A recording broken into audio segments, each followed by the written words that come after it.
in that little tight space to just go at it, and they were like pretty much almost equally matched. I'm talking about tossing each other, hitting, punching, kicking, all types of grabbing weapons and everything. You would have thought they were mortal enemies rather than sisters, to the point where by the end of the fight they both had to concede and just tap out. Both of them had to equally tap out because no one was going to get the better of the other because their fighting styles were too similar. But I thought that was pretty much, very interesting right there to see. And speaking of the action was very good. The fighting and the whoever choreographed the fighting for this throughout this entire movie definitely deserves some kind of an award or some type of a raise or something to that effect, because the way that these scenes were choreographed was very, very, very good. And they had to be good because you got to think, Black Widow is a character who does not have superhuman abilities. She's not like the other Avengers where she's not a super soldier like Captain America. She's not a thunder god like Thor. She doesn't have the technology like Iron Man. She doesn't rage out like the Hulk. She's just a regular human being who has assassination skills and a gun. And what I liked about this movie is that in this movie, she didn't really use her gun that much. She pretty much used her instincts, which is something that you rarely ever see her do. Now, another one who's more like a human too at the same time is Hawkeye, but he has very good aim, so that's his ability. But Natasha, she's just like a regular person, but she has great fighting abilities. She's great with a gun, and she has good stealth skills. But that pretty much puts her on the lower end of the totem pole compared to her Avengers counterparts, like her people on her team. So I like that in the movie they incorporated other fighting styles and other choreographed styles in the movie that cater to her capabilities, instead of going all out the way and making everything too harder for her. And I like that they did make her or give her a challenge when it came to fighting Taskmaster. I wanted them to fight a few times, and they did. And I'll admit, in that first fight scene when they first met up with each other, Taskmaster was serving her up. Like she got served up by Taskmaster a couple of times until she figured out the weakness of Taskmaster to get the best of Taskmaster when that point came about. Now, there was another character in this movie. He was a black guy. I forgot his name. I saw it in the credits. He didn't have that many scenes. And when I first saw him in the cast list, I was like, who is this guy? I don't know who this guy is. I'm thinking that he's one character.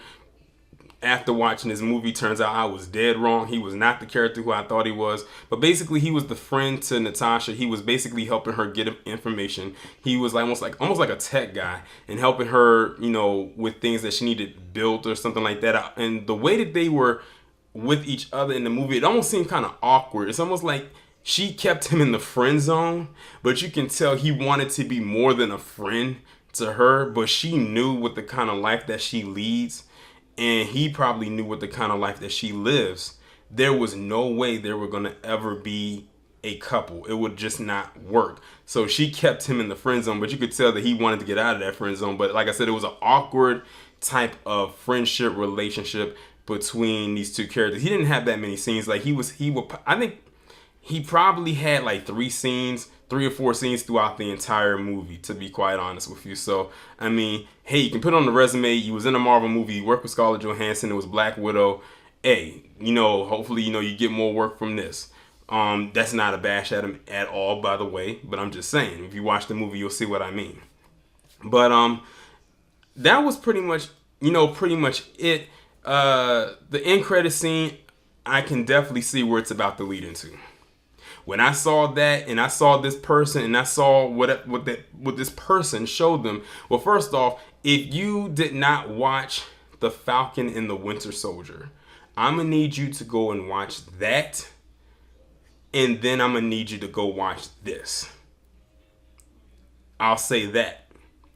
That way you can get the connection, because the person that was in the end credit scene definitely came from that show. I'm not gonna say which character came from that show, but it's a character in that show that was in this end credit scene, and I can tell right off the bat what this person, not the person I'm talking about from Falcon and Winter Soldier, but the other person in the end credit scene, what show, because it's going to be a show, I'm almost certain of it at this point, they're going to appear in later down the line and where they're going to meet and most likely get into it.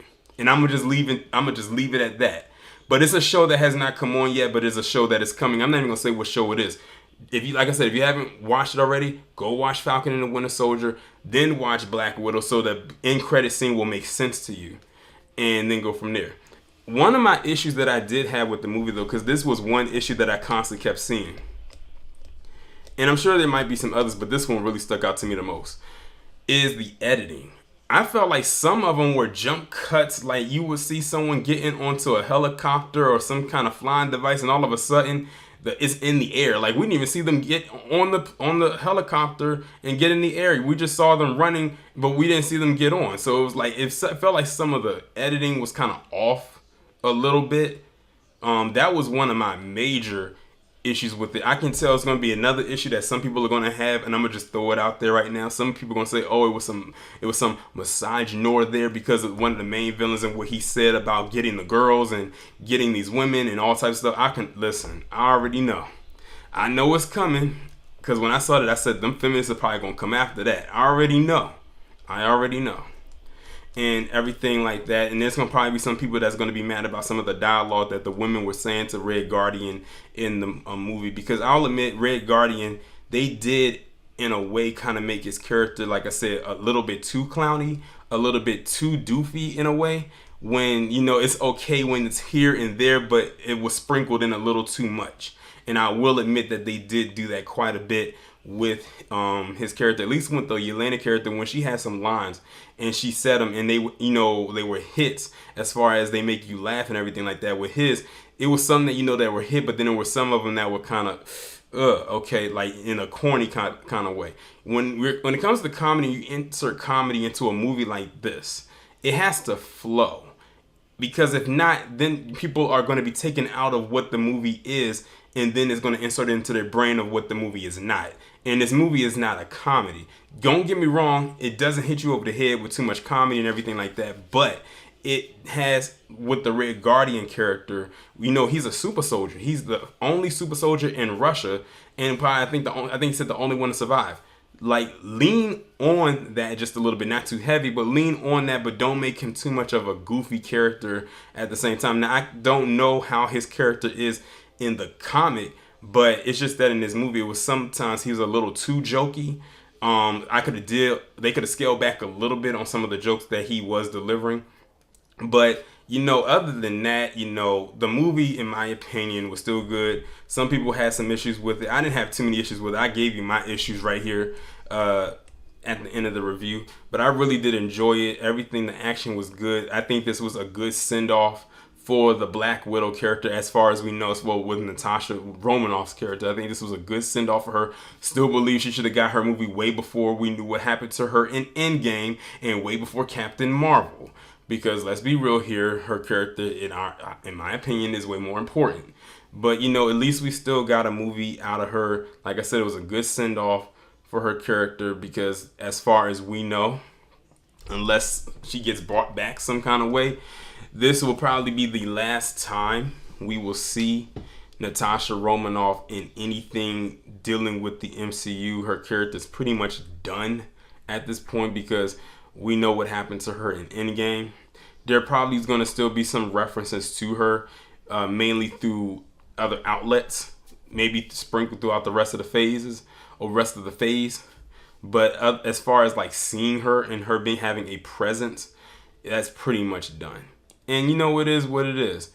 Definitely still one of the most shocking deaths ever in a comic book movie. Like, that still blows my mind. And it's been what, 2 years since Endgame came out?